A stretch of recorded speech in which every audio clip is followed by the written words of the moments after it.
What's going on, guys? Welcome to another episode of Stock versus Not, and today we are back in the Americas, back in American cars, and today's actually a very special episode. As you can see, we are in a Chevrolet, or a Chevy, but we are slightly going against the rules of Stock versus Not. If you remember, Stock versus Not typically is going to be the brand new cars you get from the brand central dealerships that you have in Gran Turismo 7, and that's what we have been driving and modifying. However, as you can see, we are in the 1989 Corvette ZR1, the C4 era of Corvettes. And the reason why we're in that is because this episode of Stock vs. Not is actually subscriber requested. Yes, shout out to Dave. Dave's an autocross buddy of mine, and he said, hey, you should do the C4. And I was like, you know what? I think Gran Turismo actually has it in the ZR1 configuration, so when the used car dealership pops up with them again, I'll buy another one, because I already had one as a gift card for completing some mission or task or whatever, so I just need to have another one. And for those of you who know, Gran Turismo 7, the used car dealership cycles, so you don't always have the same vehicles every single, I think it's a week or a day. I don't know what the frequency is.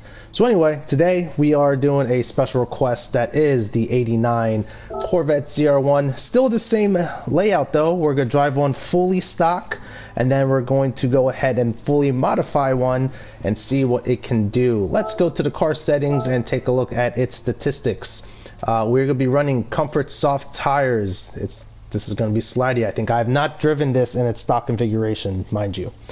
It comes with the LT5 Corvette engine. I'm not too familiar with Corvette engines. I don't know if the LT5 is good. I know LS is always the answer, but LT5 is what this one comes with.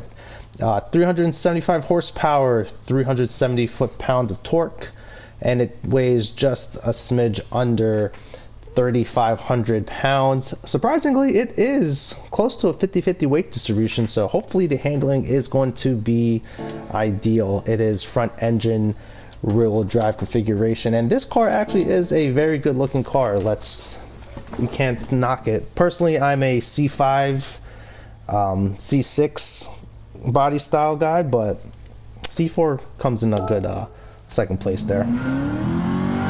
And you know it's the 80s when we have all the digital dashes. That was such an 80s thing.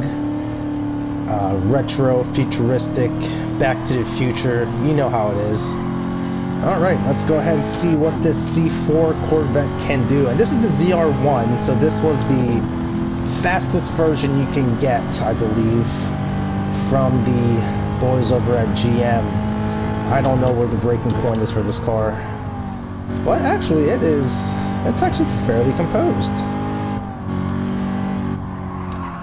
We are here at Suzuka, for those of you guys new, on the east course. That is the short circuit layout, because it has this nice little S section. It has two nice sweepers with some elevation, and you have the long straight at the stop finish line, which should give us a pretty good idea as to how these cars handle and drive, at least.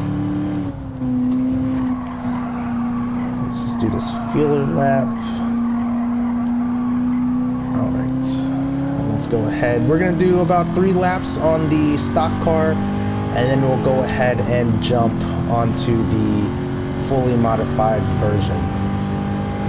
That feeler lap, not bad at all, to be honest. A little bit of body roll, but nothing too much. A little bit of a nosedive there on it.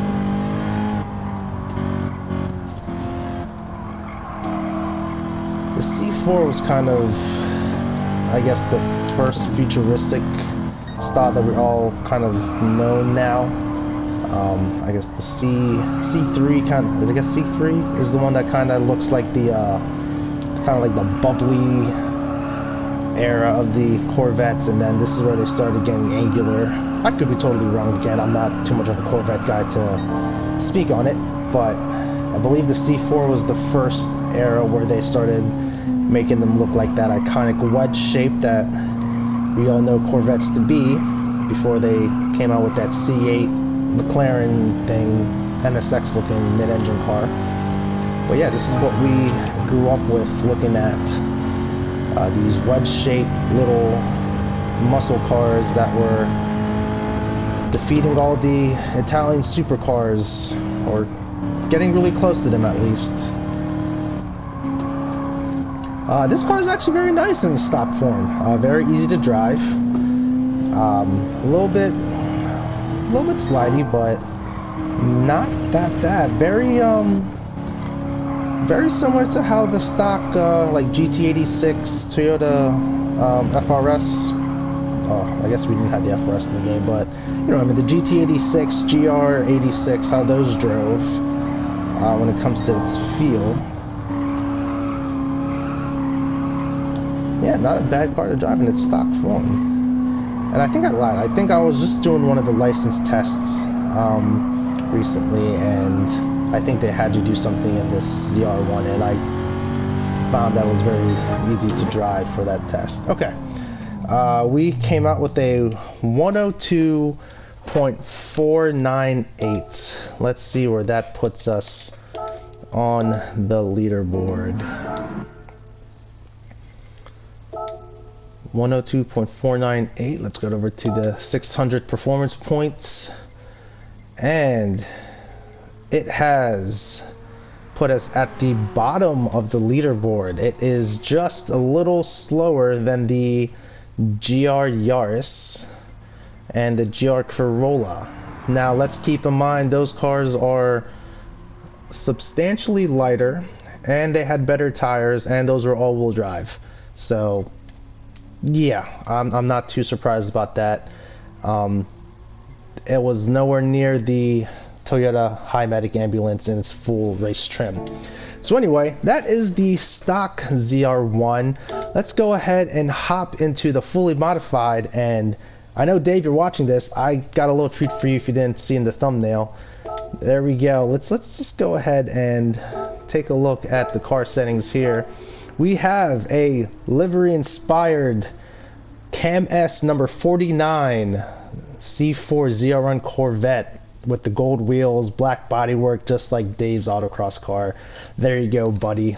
But yeah, this one now has the LT5.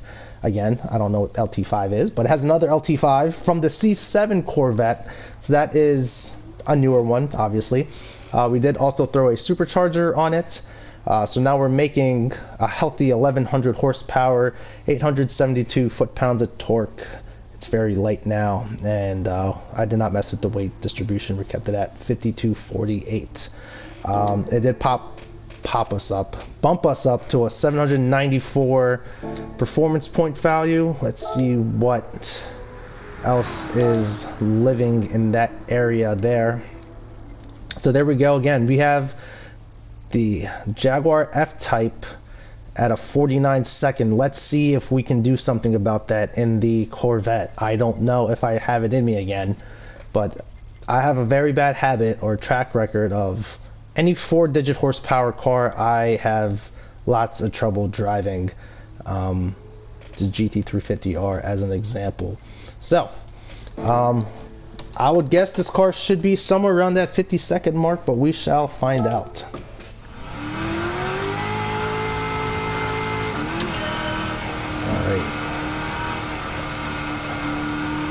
Definitely sounds a lot different with the exhaust and everything. I did try to put some miles on this to figure out how to drive it, because it is a handful. But thankfully, this car is, even in stock form and fully modified, it is actually very good on brakes. I am going to give him that. This car has very good braking power, so keep that in mind if you ever use this car for anything outside of predetermined license tests and missions in the game. And definitely did a lot of tweaking on this to get this car to drive the way I wanted to. Probably could do a little bit more, but I just don't want to put that many man hours into something like this. But yeah, this car is all sorts of rowdy if you are not careful with the throttle. You can see I'm very, ever so gingerly rolling into it. Okay, that was a 52. We need to drop down 2 seconds on this thing. We gotta get this car where it needs to be at.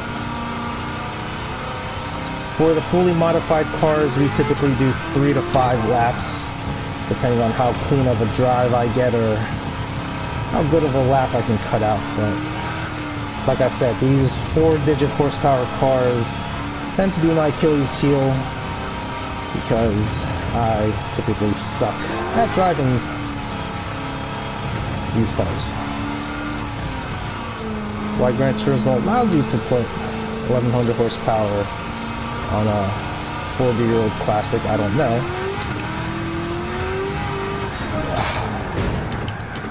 Sorry, Dave. Crashed your car. Alright.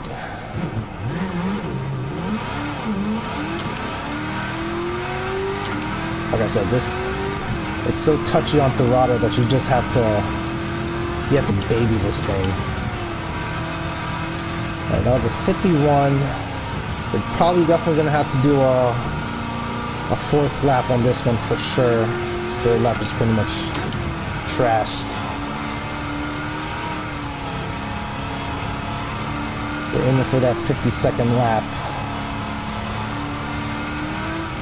Could possibly tweak the differentials a little bit more to help with that wheel spin.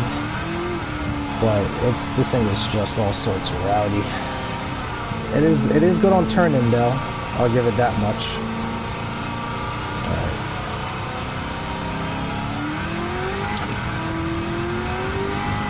Yeah, like you have to have the wheel perfectly straight before you do anything else with that throttle. Ooh, kind of missed a braking point. Nope, we're good. Like I said, this thing has good brakes and I got a little distracted, but no worries.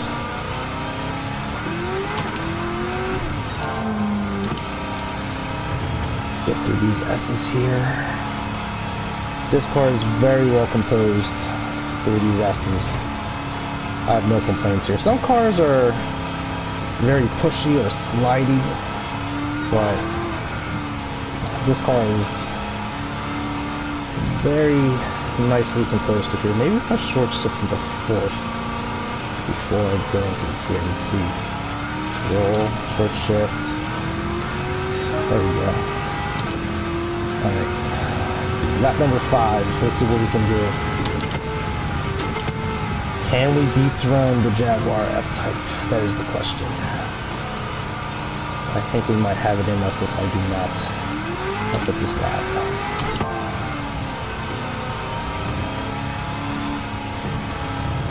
Alright, let's see. Because that Jaguar has been on the leaderboard on top of the leaderboard for quite some time. Not that I don't like the Jaguar, but you know, it's nice to have a new reigning champ every now and then.